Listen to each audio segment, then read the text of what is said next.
Good morning students. Last video lecture में हमने 2.1 exercise के 5 एग्जाम्पल तक पढ़े थे। आज हम 6th एग्जाम्पल से देखने वाले। 6th एग्जाम्पल देखते हैं। 6th एग्जाम्पल में बोला है find the side and perimeter of a square whose diagonal is 10 centimetre. म्हणजे एका चौरसाचा कर्ण दिलेला आहे 10 आणि त्यांच्या बाजूची लांबी आणि परिमिती तुम्हाला काढायची है। तो स्क्वायर में हमको प्रॉपर्टीज़ मालूम है कि सारे एंगल्स 90 डिग्री के होते हैं और सारे साइड्स सेम होते हैं, और दो कॉर्नर को जोड़ने वाली जो बीच की लाइन होती है उसको हम बोलते हैं डायगोनल। तो हम इसके स्टेप्स देखते हैं। अब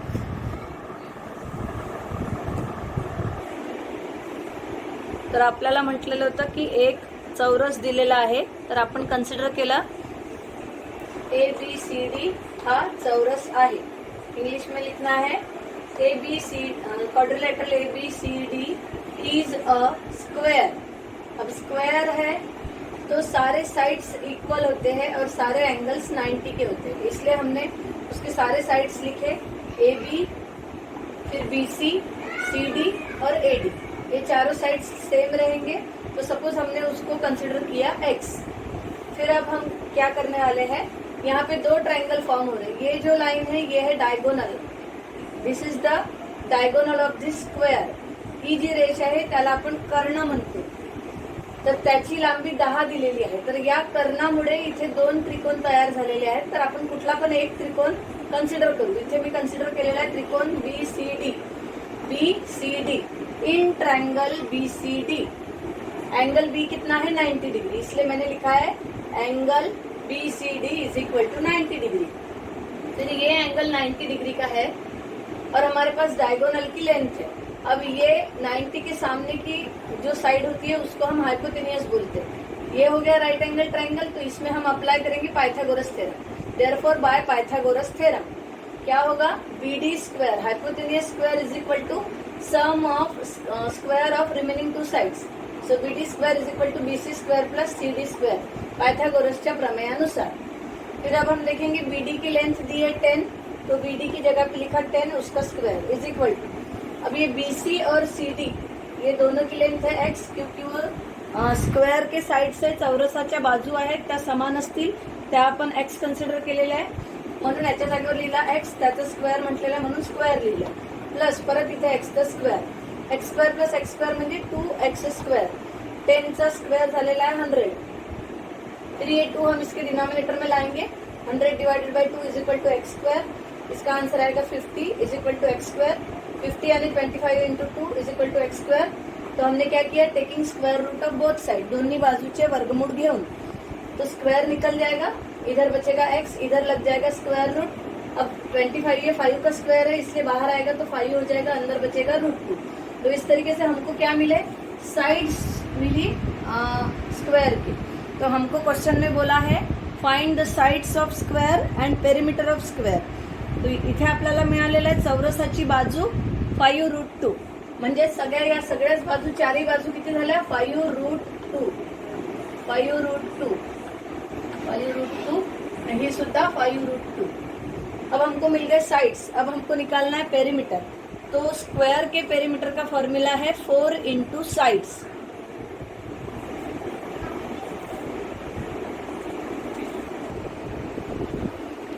तो इस तरीके से हमने स्क्वायर के साइड्स फाइंड किए। तो चौरसाची बाजू बरोबर 5√2 सेमी। तो चौरसाची परिमिती काढायची होती, perimeter of square is equal to 4 into side, 4 गुणेला बाजू, साइड मिली 5√2, उसकी जगह पे लिखा हमने 5√2। सो स्क्वायर रूट के बाहर जो है उनका मल्टीप्लिकेशन 4 इंटू 5 यानी 20√2 सेंटीमीटर। तो इस तरीके से हमने स्क्वायर के साइड्स निकाले और पेरीमीटर भी फाइंड किए। इसी क्वेश्चन को आप और एक तरीके से सॉल्व कर सकते हो। इसमें पहले आप जो राइट एंगल कंसिडर किए, उस राइट एंगल ट्रायंगल में जो बचे हुए दो एंगल है उसको 45 दिखा के 45 90 ये थ्योरम अप्लाई करके भी आप साइड्स फाइंड कर सकते हो, लेकिन ये इजी है, हम इसी को फॉलो करेंगे। इसके बाद हम देखेंगे 7th क्वेश्चन। क्वेश्चन नंबर 7 देखते हैं। क्वेश्चन नंबर 7 में बोला है D F E angle 90 degree का है, ये है फिगर उसकी। ई एफ डी ये फिगर है, एफ एंगल 90 डिग्री का है। फिर F G perpendicular to E D, ये जो है एफ जी ये ई डी पे परपेंडिकुलर है, इसलिए यहाँ 90 का एंगल दिखाया है। If G D is equal to 8, यानी ये जो छोटा डिस्टेंस है वो 8 है। एफ जी यानी ये बीच वाला जो परपेंडिकुलर हमने ड्रॉ किए वो उसकी लेंथ 12 है।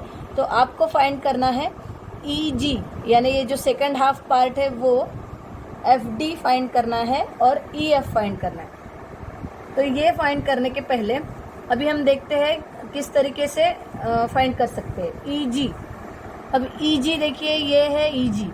अब ये ई जी फाइंड करने के लिए आपको क्या करना पड़ेगा, हमारे पास में हमने इसके पहले एक थ्योरम पढ़े हैं, ज्योमेट्रिक मीन थ्योरम, भूमिति मध्याचा प्रमेय।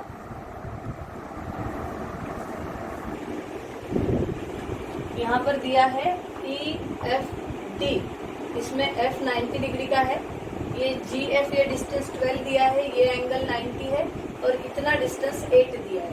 आपको फाइंड करना है ई जी यानी ये सेकंड हाफ डिस्टेंस फाइंड करना है। एफ डी या फिर डी एफ और ई एफ, और ये साइड और ये इतना आधा डिस्टेंस आपको फाइंड करना है। तो पहला देखते हैं हम, आपको फाइंड करना है ई जी। आंसर लिखते वक्त ऐसा ही लिखना है आपको, गिवन इतना सब टू फाइंड। आप मराठी मीडियम में डायरेक्ट लिखोगे आंसर और चालू करोगे उत्तर, इथे यांच्या सगळ्यांच्या समोर क्वेश्चन मार्क लावायचे। फिर पहला क्या है ई जी। तो हमने फॉर फाइंडिंग ई जी या डायरेक्ट लिख सकते हो बाय ज्योमेट्रिक मीन थ्योरम भूमिती मध्याच्या प्रमेयानुसार। भूमिती मध्याच्या प्रमेयानुसार काय होतं, हा जो आहे perpendicular G F square is equal to या दोन पार्टचे गुणाकार लिहायचा असतो, तो जी डी इंटू ई जी। यहाँ पर आप ब्रैकेट में रीजन लिख सकते हो, F G is perpendicular to E D. फिर अब जी एफ हमको दिया है, एफ जी यानी जी एफ वो है 12 सेंटीमीटर, तो 12 का स्क्वायर। जी डी भी दिया है वो है 8। ई जी आपको फाइंड करना है, तो ई जी वैसा ही रहेगा। फिर इसका स्क्वायर है 144, इसका स्क्वायर है 64, ई जी एज इट इज। फिर ई जी हमको फाइंड करना है, उसको रखते हैं और 64 को शिफ्ट करते हैं, सो 144/64। तो 144/64 के बाद अभी आप इसमें 2 से डिवाइड करो, या तो 8 से भी कर सकते हो। 2 से करते हैं तो 72 ऊपर आएगा, 2 3 जा 6, 2 2 जा 4, 2 3 जा 6, 2 6 जा 12, यहाँ पे 2 1 जा 2, 2 6 जा 12। फिर उसके बाद यहाँ पे आप 4 का अप्लाई कर सकते हो, या फिर डायरेक्ट इधर लिख लो, पहले कंफ्यूजन होता है तो 36/16।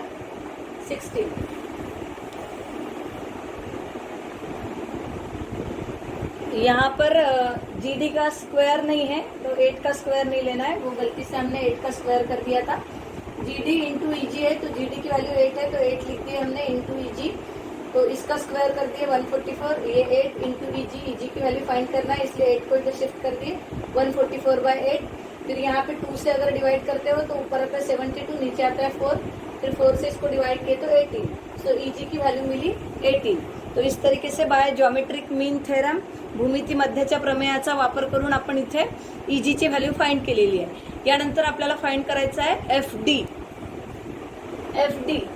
जर एफ डी फाइंड करायचं आहे तर आपण हा त्रिकोण कन्सिडर करूया डी जी एफ। या डी जी एफ मध्ये आपल्याजवळ जी एफ ची व्हॅल्यू आहे, आपल्याजवळ जी डी ची व्हॅल्यू आहे आणि हा अँगल 90चा आहे, त्याच्यामुळे आपण इथे पायथागोरसचा थेरम अप्लाय करून एफ डी ची व्हॅल्यू फाइंड करू शकतो।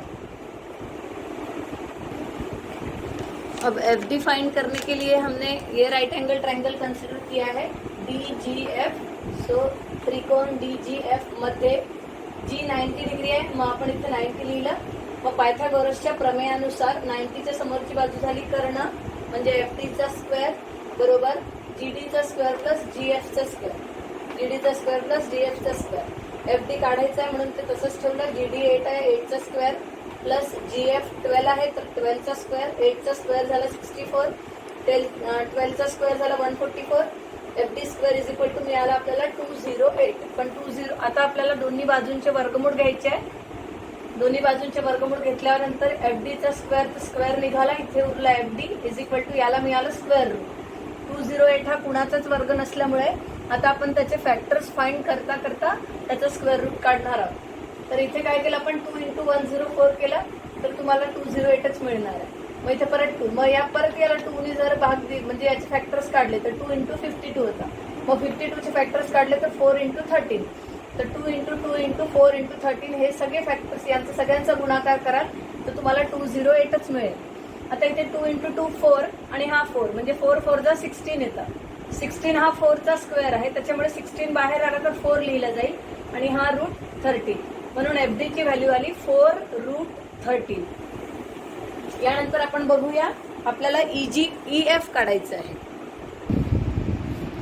अभी हमको फाइंड करना है EF EF फाइंड करना है तो आप पूरा ट्रायंगल लेकर भी कर सकते हो पूरा ट्रायंगल अगर लेते हैं तो आपने पहले इसमें जो EG फाइंड किया है वो EG और 8 के एडिशन करके ED लिखना पड़ेगा और FD हमने इसके पहले सेकंड इसमें ही निकाला है और थर्ड साइड मिल सकती है पाइथागोरस का थ्योरम लगा के बट उतनी एडिशन करने से अच्छा हमको मालूम है कि G भी 90 डिग्री का है तो हम ये छोटा वाला ट्रायंगल कंसिडर करते हैं EGF या EFG in triangle EFG G कितना है 90 डिग्री का तो G अगर 90 का है तो G के सामने की साइड हो जाएंगी EF वो हो जाएगा हाइपोटेनियस कर्ण तो उसमें पाइथागोरस थ्योरम लगाएंगे पाइथागोरसच्या प्रमेयानुसार 90 के सामने की साइड है EF तो EF का square is equal to EG plus EG square plus GF square तो फर्स्ट टाइम हमने EG निकाले थे 18 तो 18 का स्क्वायर प्लस GF दिया है 12 तो 12 का स्क्वायर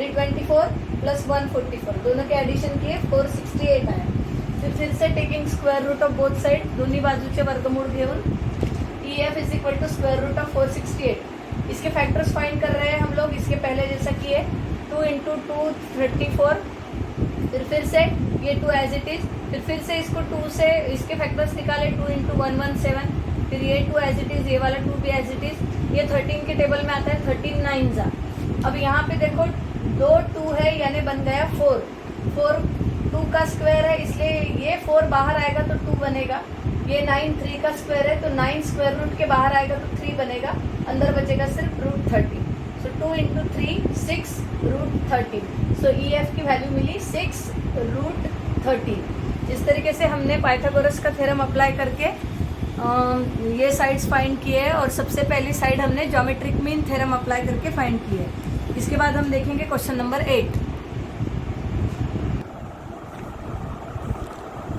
अभी हम देखेंगे क्वेश्चन नंबर 8 में बोला है find the diagonal of a rectangle whose length is 35 centimetre and breadth is 12 centimetre म्हणजे एका आयताची लांबी आणि रुंदी दिलेली आहे तुम्हाला कर्णाची किंमत काढायची है जैसे कि हमने 6th एग्जाम्पल में देखे थे स्क्वायर था स्क्वायर का डायगोनल दिया था साइड और पेरीमीटर फाइंड करनी थी वैसे ही यहाँ पे रेक्टेंगल दिया है तो रेक्टेंगल का डायगोनल फाइंड करना है तो रेक्टेंगल के सबसे पहले प्रॉपर्टीज याद करते हैं आयताचे जे गुणधर्म आहे ते बघूया आयताचे गुणधर्म म्हणजे त्याचे सगळे कोन हे 90 अंशाचे असतात आणि समोरासमोरील बाजू एकरूप असतात तर आता आपण इकडे बघूया 8th एग्जाम्पल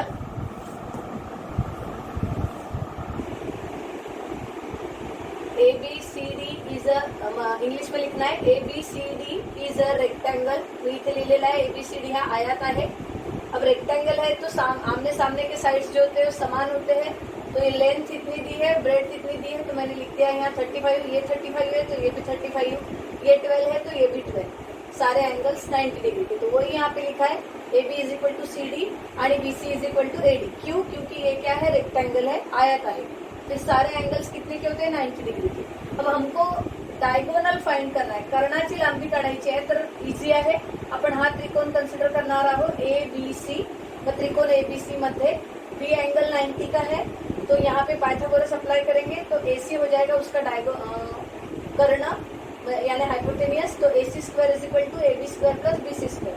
यहाँ पे लिखा है मैंने पाइथागोरस के प्रमेय अनुसार AC square is equal to AB square plus BC square.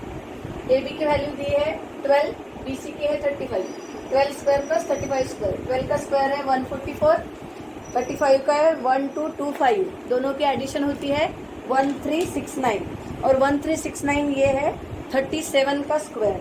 तो taking square root of both side ऐसा लिखेंगे हम, और फिर taking square root of both side क्या मिला हमको, AC is equal to square root of 1369 and 1369 is the square of 37, इसीलिए AC की वैल्यू क्या होगी 37। तो लास्ट आंसर लिखेंगे, म्हणून आयताचा कर्ण बरोबर 37। सेमी क्वेश्चन में दिया होगा तो हम सेमी लिखेंगे, दिया है इसलिए हम लिखेंगे आयताचा कर्ण बरोबर 37 सेमी। इंग्लिश में लिखना है therefore diagonal of rectangle is equal to 37 centimetre, ऐसा वर्ड में पूरा लास्ट आंसर लिखेंगे। इसके बाद हम देखेंगे 9th क्वेश्चन।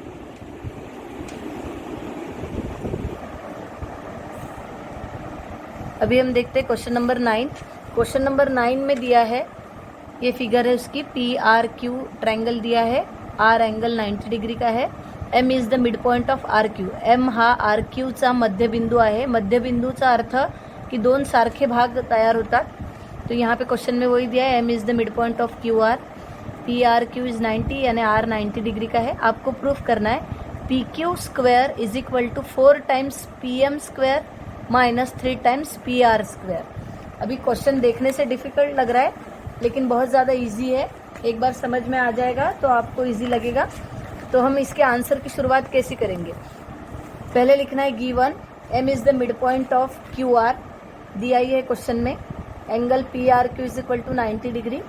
फिर टू प्रूव, ये प्रूफ करना है। मराठी मीडियम ने सीधा ऐसे लिखना आंसर, M हा मध्यबिंदू आहे QRचा, PRQ is equal to 90 degree. फिर ये सिद्ध में लिख सकते हो आप, सिद्ध बरोबर PQ square is equal to 4 PM square minus 3 PR square. अभी यहाँ पे देखते हैं हमको फाइंड करना है PQ square is equal to 4 PM square. अब PM, अब हम एक एक पार्ट लेके उसको फाइंड करेंगे। अब जैसे PM है हमारे प्रूफ में, तो PM कौन से ट्रायंगल में आता है, अगर आप PRM ट्रायंगल कंसिडर करते हो तो R 90 डिग्री का है, उसमें PM आ जाएगा, तो इसमें हम पाइथागोरस अप्लाई कर सकते हैं। तो हम लिखेंगे इन ट्रायंगल PRM, त्रिकोण PRM मध्य, यहाँ पे R 90 डिग्री का है, यहाँ हम लिख देते हैं R angle is equal to 90 degree. तो इस ट्रायंगल में हम पाइथागोरस अप्लाई कर सकते हैं। So by Pythagoras theorem, Pythagoras theorem में ये 90 है, इसके सामने की साइड है PM, so PM square is equal to PR square plus RM square. ठीक है, इसी को आप RM लिखो, MR लिखो, चलता है, इसको RP लिख सकते हो, इसको MR बोल सकते हो, इसको MP बोल सकते हो, यानी नाम इधर उधर हो गए तो कोई प्रॉब्लम नहीं, मीनिंग वही है। अभी इसको हम यहीं पे छोड़ देते, इसको सपोज इक्वेशन नंबर 1 दे देते। अब इसको इक्वेशन नंबर 1 दे दिया हमने। अब हम आगे देखते हैं, हमको PQ भी चाहिए और PR भी चाहिए। तो अभी हम क्या करेंगे, PRQ इस ट्रायंगल में पाइथागोरस अप्लाई करेंगे। तो देखते हैं इन ट्रायंगल PRQ यानी R 90 डिग्री है, angle R is equal to 90 degree. So इसमें भी बाय पाइथागोरस थ्योरम क्या होगा, अब R 90, R के सामने की साइड PQ है, तो PQ square is equal to PR square plus RQ square. RQ पूरा लेना पड़ेगा क्योंकि हमने PRQ ट्रायंगल लिया है। ठीक है, बट अब ये RQ को देखते हैं। बट RQ यानी क्या है, RM प्लस MQ है, RM प्लस MQ। ठीक है, RM प्लस MQ तो हमने लिख दिया, इन दोनों को मिला के हमको पूरा RQ मिल रहा है। लेकिन हमको ये भी मालूम है M is the mid point, यानी जितना आर एम है उतना ही एम क्यू है। तो किसी एक को आप दूसरे से रिप्लेस कर सकते हो, यानी एम क्यू के जगह पर भी मैं आर एम लिख सकती हूँ या आर एम की जगह पे मैं एम क्यू लिख सकती हूँ। एक ही नाम 2 बार लिख सकते हैं। तो अभी हम क्या करते हैं, पहले ये जो आर क्यू है उसकी जगह पे ये पुटअप करते हैं। तो हमने लिखा ये P Q square is equal to P R square plus ये जो आर क्यू है इसकी जगह पे हम ये सब्स्टिट्यूट करेंगे। अब ये आर एम है, इस आर एम लिखो या एम आर लिखो, दोनों भी चलेगा। M R plus M Q, R Q का स्क्वायर था इसलिए हमने इसका स्क्वायर कर दिया। अब हम देखते हैं इसका एक्सपांशन। अब यहाँ पे a plus b whole square apply करेंगे, ये हो गया पी आर स्क्वायर प्लस इसको हम कंसिडर करेंगे a, इसको कंसिडर करेंगे b। So M R square plus a square plus twice a b plus b square. यहाँ पे कौन सी आइडेंटिटी अप्लाई की हमने, a plus b whole square is equal to a square plus twice a b plus b square. ये वाली identity हमने यहाँ पे इस ब्रैकेट में अप्लाई की है। सो अभी देखते हैं क्या मिला हमको। सो अभी हम यहाँ लिखेंगे but m is the midpoint of RQ। m हा RQ चा मध्यबिंदू आहे, तो उसकी वजह से क्या होगा, MR is equal to MQ, यानी MR और MQ डिस्टेंस सेम रहेगा, यानी यहाँ पे किसी एक को हम रिप्लेस कर सकते हैं। अब जैसा MQ है तो जहाँ जहाँ MQ है वहाँ पे मैं क्या लिखने वाली हूँ, MR।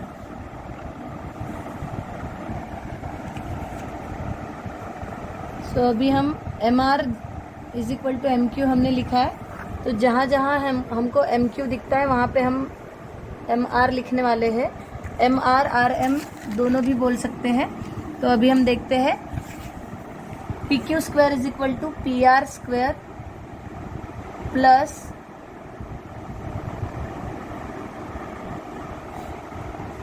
PQ square is equal to PR square plus MR square. MR की जगह पे मैंने फिर से RM स्क्वायर लिखा है plus 2MR into MR plus MQ था, तो MQ की जगह पे हमने MR सब्स्टिट्यूट किए। बट हमारे पास इक्वेशन 1 में हमने लिखा है ये, सिंस इक्वेशन 1 कि PM स्क्वायर यानी PR स्क्वायर और RM स्क्वायर की एडिशन है। यहाँ पे MR को इसलिए मैंने RM लिखा क्योंकि इक्वेशन 1 में RM लिखा था। तो इन दोनों की जगह पे अब मैं लिखने वाली हूँ PM स्क्वायर। सो ये PQ square as it is, इन दोनों की जगह पे PM square plus 2 times MR into MR यानी MR स्क्वायर प्लस ये MR स्क्वायर। 2 प्लस 1 यानी 3 होता है, सेम नंबर है MR square. So 2MR square plus 1MR square is equal to 3MR square. So हमको मिला PQ square is equal to PM square plus 3MR। But ये जो हमने इक्वेशन 1 लिखा है, अब वहाँ पर देखो हम लोग, वहाँ पे हम लिख सकते हैं ये जो MR है या RM, इसकी वैल्यू हम फाइंड करते हैं क्योंकि हमको आंसर में प्रूफ में MR की ज़रूरत नहीं है, हमको PM चाहिए। तो हम क्या करेंगे, इक्वेशन 1 क्या है हमारा, PM square is equal to PR square plus RM है तो मैं लिख रही हूँ MR स्क्वायर। तो इस पे से मैं MR स्क्वायर की वैल्यू निकालती हूँ। MR स्क्वायर वैसे ही रखा, ये PM स्क्वायर की तरफ मैंने PR स्क्वायर को भेज दिया। तो अभी हम क्या करेंगे, ये जो वैल्यू है ये वैल्यू हम इस इक्वेशन नंबर 2 में सब्स्टिट्यूट करेंगे। सो देयरफॉर इन इक्वेशन 2 क्या लिखेंगे, PQ square is equal to PM square plus ये 3 है उसको वैसे ही रखो, MR स्क्वायर की जगह पे हम लिखेंगे PM square minus PR square. अब 3 से मल्टीप्लाई करो अंदर, PM square plus 3 into PM square minus 3 into PR square. ये PM स्क्वायर है, ये भी PM स्क्वायर है, 3 प्लस 1 4 हो गया, 4pm² माइनस 3pr² और ये है pq²। और अभी आप देखो टू प्रूव, उसमें हमको यही प्रूफ करना था। तो ये एग्जाम्पल बहुत इजी है। इस एग्जाम्पल में आपको जो इक्वेशन नंबर 1 लिखा है हमने, इक्वेशन नंबर 1 देखो, pm² is equal to pr² plus rm²। ये एक इक्वेशन पर ही पूरा क्वेश्चन डिपेंड है। इसी इक्वेशन में से हमने क्या किया, पहले इसमें pm की जगह पे ये दो वैल्यू रखे और फिर आगे जाके mr की वैल्यू हमने फाइंड की pr को इधर शिफ्ट करके। तो इक्वेशन 1 पे ही हमारा पूरा क्वेश्चन बेस्ड है। इस एग्जाम्पल को आप एक दो बार लिख के देखो तो आपको इजी जाएगा। वैसे एग्जाम्पल बहुत इजी है। इसके बाद हम इस एक्सरसाइज का लास्ट क्वेश्चन देखेंगे, क्वेश्चन नंबर 10। अभी हम देखते हैं question number 10। Question number 10 word problem है, लेकिन वो भी बहुत इजी है, उसमें पाइथागोरस थ्योरम का ही यूज है। देखते हैं। Walls of 2 buildings on either side of a street are parallel to each other. यानी दो बिल्डिंग है, जैसे कि अगर ये हम कंसिडर करते हैं, ये बुक, इसका ये वाला पोर्शन एक और ये वाला पोर्शन एक, ऐसे दो बिल्डिंग्स है, ये दोनों को पैरेलल है। ये स्टैंडिंग लाइन और ये स्टैंडिंग लाइन, ये दोनों एक दूसरे को पैरेलल है, ऐसे दो बिल्डिंग्स है, ऐसा वहाँ बोला है। और लैडर, एक सीढ़ी लगानी है आपको, 5.8 सेंटीमीटर उसकी लेंथ है, सीढ़ी की लेंथ है 5.8 metre. The 5.8 metre long is placed on the street such that its top just reaches the window of a building at height 4 meter. On turning the ladder over to the other side of the street, its top touches the window of the other building at height 4.2 meter. So find the width of the street. यानी simply क्या बताया है, ये एक building है और ये एक बिल्डिंग है, ये दो बिल्डिंग में ये जो डिस्टेंस है ये दो बिल्डिंग के बीच का, ये आपको फाइंड करना है। That is the width of the street. रस्त्याची जी लांबी आहे, रुंदी आहे, ती तुम्हाला फाइंड करायची है। तो हम इसके एक रफ फिगर बना लेते हैं। ये हमने एक बनाई, ये एक बिल्डिंग है, ये दूसरी बिल्डिंग है। जैसे कि ये एक बिल्डिंग, ये दूसरी बिल्डिंग। अब इसमें ये दोनों एक दूसरे को पैरेलल है। उसके बाद क्या बोला है, आपको फाइंड करना है इन दोनों के बीच का डिस्टेंस। तो उन्होंने एक लैडर ली है 5.8 मीटर की, एक सीढ़ी ली है, उसको एक बिल्डिंग को आपको ऐसे टच करना है कि वो 4 मीटर के डिस्टेंस पे जो विंडो है उसको टच कर रही है। तो सपोज ये लैडर मैंने ऐसी लगाई, तो ये स्ट्रीट को यहाँ टच कर रही है और विंडो यहाँ से यहाँ तक का डिस्टेंस कितना लेना है, 4 मीटर, क्योंकि उन्होंने बोला है वो लैडर एक बिल्डिंग के आप टॉप पे ऐसा टच करो कि वो 4 मीटर डिस्टेंस होना चाहिए। तो ये हो गया 4 मीटर और ये 5.8 मीटर, ठीक है। फिर इसी लैडर को आप टर्न कर दो, यानी दूसरे बिल्डिंग को टच करेंगे तो इस तरीके से होनी चाहिए, लैडर की लेंथ नहीं बढ़ रही है। अभी यहाँ पे फिगर में आपको लग रहा होगा कि ये 5.8 है, ये 5.8, अब लैडर की लेंथ बढ़ गई है। लैडर की लेंथ उतनी ही है, लेकिन आपको उसको बिल्डिंग को इस तरीके से टच करना है कि वो डिस्टेंस 4.2 होना चाहिए। तो ये डिस्टेंस बढ़ गया है, लैडर की लेंथ नहीं बढ़ी है। फिगर में भले ही आपको वैसा दिख रहा है, लेकिन लैडर की लेंथ उतनी है, एंगल चेंज हो रहा है, इसलिए वो वैसे दिख रहा है। तो यहाँ से इतना डिस्टेंस है 4, यहाँ से इतना डिस्टेंस है 4.2, लैडर की लेंथ 5.8 ही है। तो इसलिए मैंने यहाँ पे नाम दे दिए ABC, यहाँ पे दिया है D, यहाँ पे दिया है A। अब ये क्योंकि परपेंडिकुलर, ये दोनों साइड्स पैरेलल है और ये बिल्डिंग हमेशा बेस को परपेंडिकुलर ही रहेंगी, 90 का ही एंगल बनेंगे, इसलिए हमने यहाँ पे लिया 90 डिग्री। अब हमको फाइंड क्या करना है, ये डिस्टेंस। तो हम क्या करेंगे, पहले ये ट्रायंगल कंसिडर करेंगे, इसमें पाइथागोरस लगाएंगे, तो पाइथागोरस लगा के हमको BC मिल जाएगा। फिर हम दूसरा ट्रायंगल कंसिडर करेंगे, इसमें भी पाइथागोरस लगाएंगे तो हमको CD मिल जाएगा। और फिर BC और CD हमारे पास है, तो दोनों को ऐड कर देंगे तो हमको पूरा BD डिस्टेंस मिल जाएगा, यानी ये जो विड्थ है स्ट्रीट की वो मिल जाएगी। तो अब हम देखते हैं उसका प्रूफ कैसे लिखेंगे। आप डायरेक्ट लिख सकते हो, क्योंकि उन्होंने क्वेश्चन में ऐसे कुछ नाम नहीं दिए, हमने अपने कन्वीनियंस के हिसाब से लिए है। सो फिगर बनाएंगे, ऐसे लेबलिंग करेंगे, तो फिर आप डायरेक्ट लिख सकते हो। In triangle ABC angle B is equal to 90 degree. So by Pythagoras theorem, Pythagoras theorem की वजह से क्या होगा, 90 के सामने की side AC square is equal to AB square plus BC square. तो AC यानी लैडर है तो वो 5.8 है, उसका square is equal to AB यानी 4 मीटर की विंडो तक टच करना है और ये BC हमको फाइंड करना है। तो 5.8 का आप मल्टीप्लिकेशन करोगे यानी स्क्वायर फाइंड करोगे तो वो मिलेगा 33.64 इज इक्वल टू 4 का square 16 plus BC square. So therefore BC square is equal to 33.64 minus 16। So BC square is equal to हमको आंसर मिलेगा 17.64। So taking square root of both side, दोन्ही बाजूचे वर्गमूळ घेऊन, so BC is equal to आएगा square root 17.64। आपको square root find करने की मेथड मैंने पढ़ाई है, दो दो की पेयर बनाएंगे और फिर फाइंड करेंगे। सो आपको मिलेगा 4.2। तो BC की लेंथ आ गई 4.2। उसके बाद हम ये सेकंड ट्रायंगल लेंगे। इन ट्रायंगल EDC या फिर CDE angle D is equal to 90 degree. So by Pythagoras theorem क्या होगा, 90 के सामने की side, so CE square is equal to CD square plus DE square. CE यानी फिर से लैडर है, सो 5.8 का ही स्क्वायर आएगा। CD हमको फाइंड करना है और DE यानी 4.2 डिस्टेंस के विंडो पे टच करना है लैडर टर्न करने के बाद। 5.8 का स्क्वायर अभी हमने फाइंड किया 33.64। CD वैसे ही रखो, 4.2 का स्क्वायर यानी 42 का स्क्वायर फाइंड करो और 2 डिजिट के बाद उसको आप ये करो डेसिमल दो, तो आपको आंसर मिलेगा 4.2 का स्क्वायर है 17.64। सो इधर शिफ्ट करेंगे। So CD square is equal to 33.64 minus 17.64। So इसका आंसर आता है 16.00। पॉइंट के बाद 00 कैंसल। सो CD की वैल्यू क्या आएगी 4।